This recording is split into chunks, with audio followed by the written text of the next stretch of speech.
She laughed at my proposal and said, "Marriage? I'm 26. I'm not settling down with you." I said, "Understood." 6 months later, she saw my engagement photos with her younger sister. She called crying. I said, "Don't worry. She's only 23. She's ready." I, 28 male, had been with Taylor, 26, for 3 years.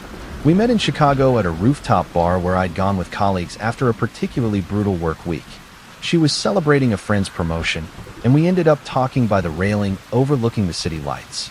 She was a brand strategist for an advertising agency, and I was a data engineer for a financial services company. The chemistry was immediate. Those first 2 years were everything I thought a relationship should be. Weekend getaways to Michigan, deep conversations about life and goals, supporting each other through career challenges. I fell hard for Taylor. She was ambitious, witty, and had this energy that made everything feel more alive. By year 2, I knew she was the one. I started saving for a ring, planning the perfect proposal, imagining our future together. Taylor had mentioned marriage casually a few times, talking about what kind of wedding she'd want, what she thought about having kids eventually. All the signs pointed toward us being on the same page. Her younger sister, Grace, was 23 and had moved to Chicago about a year into our relationship. She'd gotten a job as a junior architect at a design firm and needed a place to stay while she got settled. Taylor and Grace were close, so Grace became a regular part of our lives. Sunday dinners, group outings with friends, holiday gatherings. Grace was different from Taylor. Quieter, more thoughtful, with this gentle warmth about her. Where Taylor was always rushing to the next thing, Grace seemed content in the moment. I liked her as a person. She was kind, easy to talk to, and clearly adored her older sister. Last November, I decided it was time. I'd saved $10,000 for a ring. Not enormous, but meaningful. A princess-cut diamond on a white gold band. Exactly the style Taylor had once pointed out in a jewelry store window. I planned to propose on Taylor's 26th birthday. I made a reservation at the same rooftop restaurant where we'd met, arranged for a photographer to discreetly capture the moment, even coordinated with her best friend to make sure Taylor wore something she'd want in photos. The night arrived. Taylor looked beautiful in a black dress, hair perfectly styled. We had drinks, appetizers, and I waited for the right moment. After our entrees arrived, I saw my window.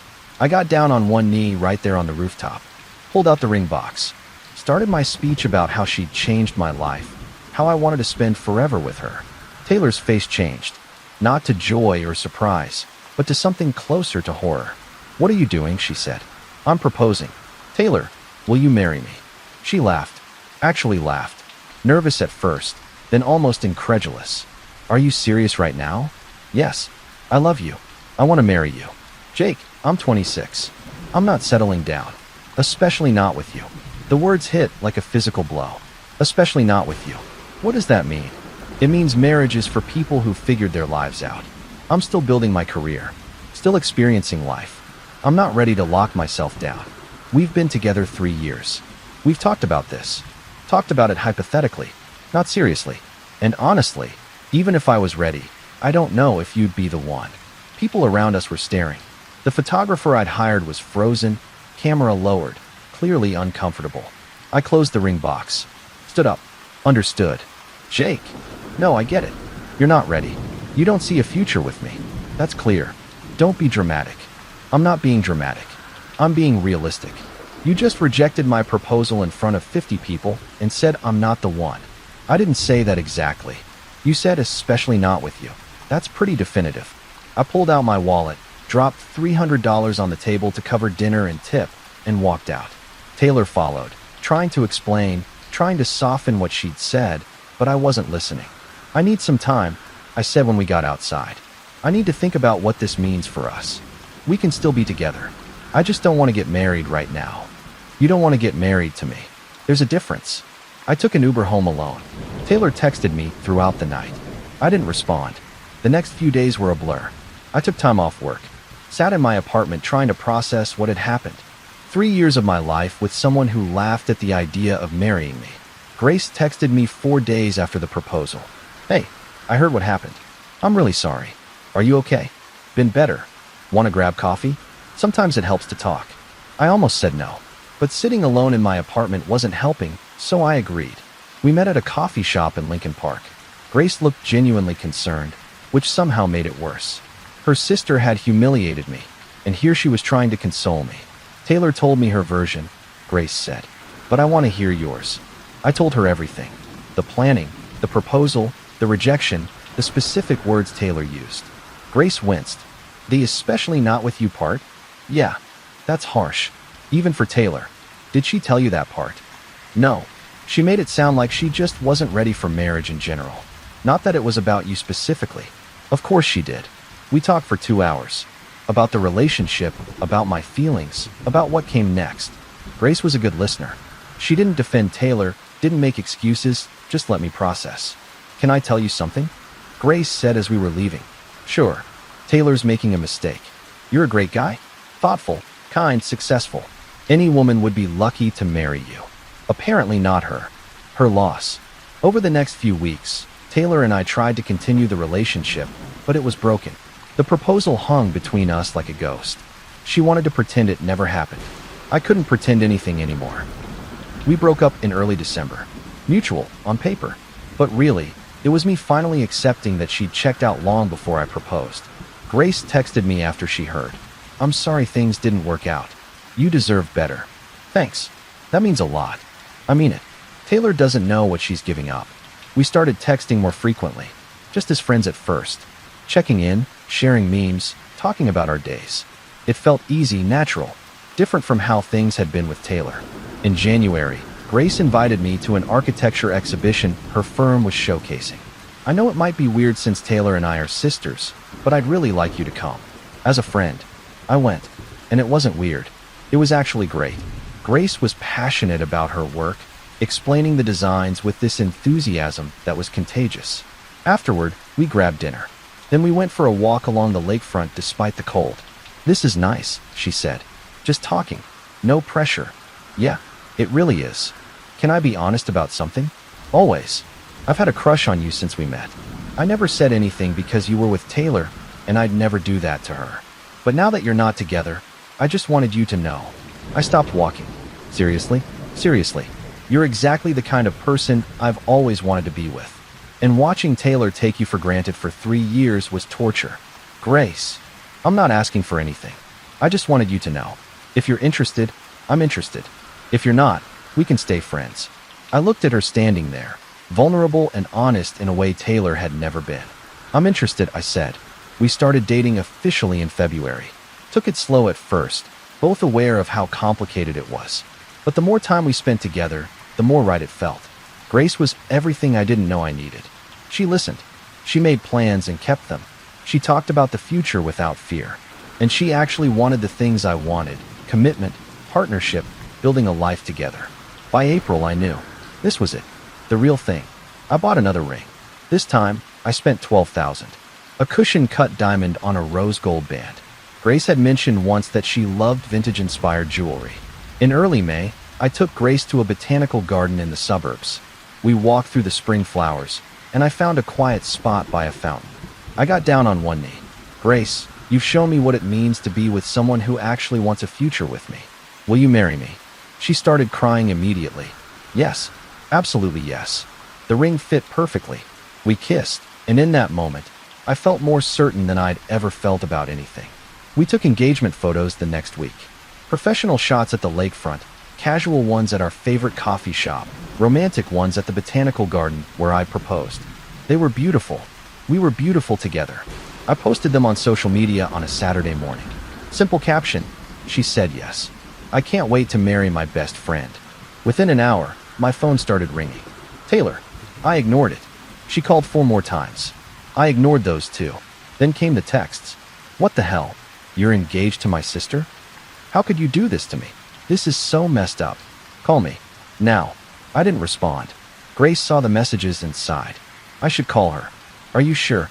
She's my sister. I need to deal with this. Grace called Taylor. I couldn't hear Taylor's side, but I could hear Grace's. I love him. No, it wasn't revenge. We connected after you broke up with him. I'm not apologizing for being happy. You rejected him, remember? He proposed to you first. You laughed at him. Yes, I know I'm younger, but I'm ready for marriage even if you're not. This isn't about you. The call ended badly. Taylor hung up on her. 10 minutes later, Taylor called me again. This time, I answered. How could you? She was crying. How could I what? Fall in love with someone who actually wants to marry me. She's my sister. And you're her sister who humiliated me when I proposed. Grace had nothing to do with that. You're doing this to hurt me. I'm doing this because I love her. Because she said yes when you said no. Because she wants a future that you didn't. She's only 23. She doesn't know what she wants. She knows she wants me. That's more than you ever did. I made a mistake. I was scared. I wasn't ready then, but I'm ready now. Taylor, you literally said, especially not with you. That wasn't about timing. That was about me not being good enough. I didn't mean it like that. Yes, you did. And you know what? Grace thinks I'm good enough. She didn't need 3 years to figure it out. She didn't laugh when I proposed. She cried happy tears and said yes immediately. Please don't marry her. Why? Give me one good reason. Because I love you. You love the idea of not losing to your younger sister. You don't love me. If you did, you would have said yes 6 months ago. She's going to break your heart. No, Taylor, you already did that. Grace is healing it. She was full-on sobbing now. This isn't fair. Life isn't fair. You rejected me. I moved on. With someone who actually wants what I want. Don't worry though. She's only 23, but she's ready. I hung up. Grace came over that night. My entire family knows. My mom is thrilled. My dad is confused but supportive. Taylor is apparently locked in her room, refusing to come out. Do you regret this? Regret saying yes to the man I love? Never. Regret that it's causing drama with my sister? Yes. But I'm not going to give up my happiness because Taylor can't handle the consequences of her choices. I love you. I love you too. And in 8 months, I get to marry you. We set the wedding date for January. Grace wanted a winter wedding with snow and twinkling lights. I wanted whatever made her happy.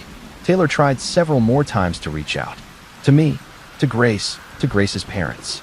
She even showed up at my apartment once. I didn't let her in. I'm not a second choice, I told her through the door. I'm not going to leave Grace because you suddenly decided I'm good enough after all. I never said you weren't good enough. You laughed at my proposal. You said you weren't settling down, especially not with me. You made your feelings crystal clear. People change their minds. They do. And I changed mine. About you. The wedding planning was everything the proposal should have been. Grace was excited, involved, decisive. She knew what she wanted, and she wanted me by her side for all of it. Taylor wasn't invited to the wedding. That was Grace's decision, not mine. I love my sister, Grace told her parents. But I'm not having someone at my wedding who told my fiancé he wasn't good enough. Taylor sent a gift anyway. We donated it to charity. The wedding was perfect. Grace looked stunning in a lace gown with a vintage-inspired cathedral train. Her dad cried walking her down the aisle. My vows made her cry. Her vows made me cry. Everyone cried. At the reception, Grace's mom gave a toast. When Taylor and Jake broke up, I was sad. I liked Jake. Thought he was good for my daughter. But watching Jake and Grace together, I see something I never saw with Taylor, true partnership. Grace chose a man who values her, and she values him right back. That's what marriage should be. I heard later that Taylor watched our wedding photos on social media from Grace's cousin's account. She called Grace the next day, apologizing, saying she was happy for us. Grace was kind but firm. I appreciate the apology, but this doesn't undo what you did. Maybe someday we can rebuild our relationship. But right now, I'm focused on my marriage. 6 months into our marriage, life is incredible. We bought a condo in Lakeview, adopted a dog, and are talking about starting a family in a couple years. I saw Taylor once at a coffee shop downtown. She was with some guy, laughing at something on his phone. She looked up, saw me, and the smile faded. I nodded politely and kept walking. Grace asked me later if I ever think about Taylor. Sometimes, I admitted, but not in the way you might think. I think about how grateful I am that she said no, because it led me to you. Best rejection of your life? Absolutely. And it was. Taylor rejecting me was the best thing that ever happened. It freed me to find someone who didn't just love me. She wanted to build a life with me. Grace was younger, sure, but she was ready. Ready for commitment, for marriage, for me. Taylor was right about one thing. She wasn't ready to settle down. She just didn't realize that's exactly what I needed. Someone who was. And her little sister? She was all in from day one.